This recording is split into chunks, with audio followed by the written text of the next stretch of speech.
makanya saya itu kalau khotbah belajar nggak lama Pak, jangan sampai lebih 10 menit biar jenengan urung kok berturu aku rampung dengan kapok. Jadi orang yang ingat mati itu ada yang orang yang cinta dunia. Orang yang cinta dunia itu kalau ingat mati takut. Aduh, sawah saya belum. Aduh, cucu saya belum. Aduh, anak saya belum nikah. Karena dia cinta dunia akhirnya matinya takut. Ini yang pertama. Yang kedua adalah orang yang tobat. Orang yang tobat itu justru pengen mati, semangat dia, gara-gara ingat mati terus semangat tobat. Nah, ini kalau orang yang tobat. Ini yang tingkat nomor 2. Tingkat yang nomor 3 adalah ahli makrifat. Ahli makrifat itu malah kangen pengen tobat, pengen mati. Tuhfatul mukmin al maut. Tuhfah itu pemberian. Jadi hadiahnya orang mukmin adalah kematian. Ini bagi orang ahli makrifat. Jadi orang ahli makrifat itu mati itu adalah sebuah hadiah. Karena nang dunia ki ruwet, Pak. Aslinya loh, aslinya. Cuma jenengan kan kadung pena. Ya aku barang, Mas. Iya toh, sakjane dunia ki ruwet, Pak. Rawan dapat dosa, rawan maksiat, ibadahnya ya kadang kita nggak lengkap. Pokoknya nggak enak sebenarnya di dunia. Makanya orang-orang ahli makrifat itu pengen segera mati. Makanya kalau mati ya itu adalah tufah pemberian. Makanya kan banyak sih orang-orang yang ya ulama-ulama, orang-orang yang baik-baik itu biasanya mau ninggal itu sudah nganeh-nganeh, pamitan dan suasananya ceria gitu. Allah itu maha banyak menerima tobat. Artinya adalah peluang tobat itu selalu dibuka lebar. Nah itu makanya ayo. Jadi kita jangan eman-eman untuk tobat. Tapi kalau saya itu biasanya besok kumat lagi Gus. Ya udah besok urusan besok. Saya itu ada Pak. Ini ya ini jamaah ngaji ini Pak. Ini ada anak preman tatoan. Awal-awalnya ikut ngaji. Tapi setelah dia itu ya Allah ya nggak tahu ya ada masalah lah. Yang penting ada masalah. Sekarang ngaji itu malu sampai tak WA. Ayo Mas ngaji lagi Mas. Malu Gus aku Gus. Gara-gara dia punya background masalah yang menurut dia itu kesalahan besar, akhirnya dia tidak merasa pantas untuk ikut ngaji. Ini bahaya Pak. Lagi-lagi itu khoyali. Berhayal berarti yang ngaji itu kudunya wong sing suci-suci. Justru malah orang sing ngaji itu justru waya sing yaknah. Nah, jadi kalau jenengan yang sudah pandai-pandai justru ya tugasnya mengajikan yang belum pandai. Jadi, justru yang ngaji itu yang yaknah ya. Lah dia itu berhayal, merasa dirinya itu kotor, nggak pantas, akhirnya terus nggak ngaji.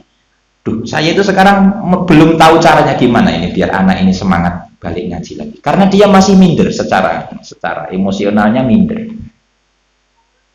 Jadi sampai kadang pas ngaji itu ditutup Pak, jadi tatonya yang di leher ini ditutup. Takut konangan jenengan. Padahal kita kan justru malah seneng kan ya, kalau ada temen ngaji kok yang begitu kan malah seneng. Sebenarnya tapi dianya yang punya baper itu. Nah ini eman-eman sebenarnya. Nah dah itu pintu tobat dibuka. Itu contohnya Abdullah bin Salam. Abdullah bin Salam orang Yahudi yang tobat akhirnya terus semua yang disembunyikan dalam Taurat beliau ungkap. Akhirnya beliau masuk Islam karena yang di Yahudi yang di Taurat itu ada penjelasan Nabi Muhammad. Nah, gara-gara ada penjelasan Nabi Muhammad dia ungkap, akhirnya dia iman ke Nabi Muhammad. Abdullah bin Salam menjadi sahabat Nabi akhirnya. Ayat selanjutnya. Innal ladzina kafaru wa matu wa hum kuffarun ulaika alaihim laknatullahi wal malaikati wan nasi ajma'in. Innal ladzina satemene wong akeh kafaru kang kufur sapa alladzina wa matu lan mati sapa alladzina wa hum halin utawi alladzina iku kufarun biro-biro kafir halun iku terkait hal wa hum kufar itu dadi terkait hal ulaika utai mengkono alladzina kafaru iku alaihim iku tetep ing atase alladzina kafaru laknatullahi utawi laknate Allah wal malaikati lan laknate malaikat wan nasi lan laknate menungso ajmaina ya sekabehane aihum tegese utawi malaikat nas ajmain iku mustahikuna ngene iki aihum tegese utawi alladzina kafaru salah hum utawi alladzina kafaru iku mustahikuna berhak dalika ing mengkono laknat fid dunya wal akhirah ya Allah nggih wan nasu utawi menungso kila diucapkan iku amun umum. Jadi kata wan nasi ajmain, kata nas itu umum, artinya baik orang kafir atau orang Islam itu sama-sama melaknati orang. Nanti tak jelaskan. Wakilah nanti ngendikaake utawi nas iku al mu'minuna, hanya orang-orang mukmin khalidina fiha. Jadi begini, ini kembali lagi menjelaskan tentang laknat.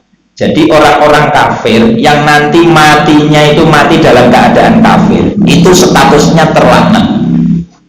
Naudzubillah, muga-muga awake dhewe niki tetap Islam sampai akhir hayat. Amin ya rabbal alamin. Nah, ini pembahasannya orang yang mati dalam keadaan kafir. Ayatnya begitu, innalladzina kafaru wa matu wa hum kufarun. Orang-orang kafir dan dia mati dalam keadaan kafir, ulaika alaihim laknatullah, mereka dapat laknatnya Allah, wal malaikati lan dapat laknatnya malaikat. Laknat itu artinya dijauhkan dari rahmat. Isinya rahmat apa? Surga. Berarti kalau dijauhkan dari rahmat ya surga itu. Isinya rahmat itu surga. Berarti kalau dijauhkan dari rahmat berarti artinya dijauhkan dari surga. Nah itu. Jadi orang yang terlaknat itu maksudnya begitu. Orang yang terlaknat itu akhirnya dijauhkan dari rahmat Allah yang berupa surga. Karena masuk surga itu rahmat, bukan karena amal. Jadi kalau kita itu menghitung amal nggak cukup Pak, untuk membeli surga, nggak cukup. Jadi jenengan jangan berkhoyali, jangan berhayal. Gara-gara sholat akhirnya nanti bisa dapat surga, enggak. Ibu-ibu sedekah surga, enggak nutut tuh sedekahmu piro. Nah, jadi enggak nutut. Itu semua adalah hanya perintah Allah ya. Allah menyuruh sedekah, Allah menyuruh sholat, yaitu kita melakukan perintah. Makanya takwa itu kan menjalankan perintah, menghindari larangan. Udah, nggak usah niat beli surga, karena surga itu murni dari rahmat Allah.